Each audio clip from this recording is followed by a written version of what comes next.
Hello and welcome back to our channel. So today in this video we will be discussing about how to log in Dot Bank Mortgage. So without wasting much of our time, let's get straight into the video. So first and foremost, to log in Dot Bank Mortgage account, all you need to do is simply tap open your web browser of your preference, and once you open a web browser, type in www.dot.bank. After you do this, you will end up in the official website of Dot Bank. So all you need to do is simply tap on mortgage. There you need to tap on the login option.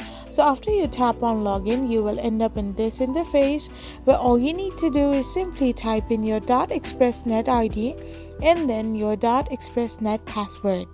After both the credentials are filled in, you need to tap on the login button, which will allow you to get the login access back into your account. I hope you found this video helpful, so don't forget to hit that subscribe button and do give us a thumbs up. We will be back again with these informative videos.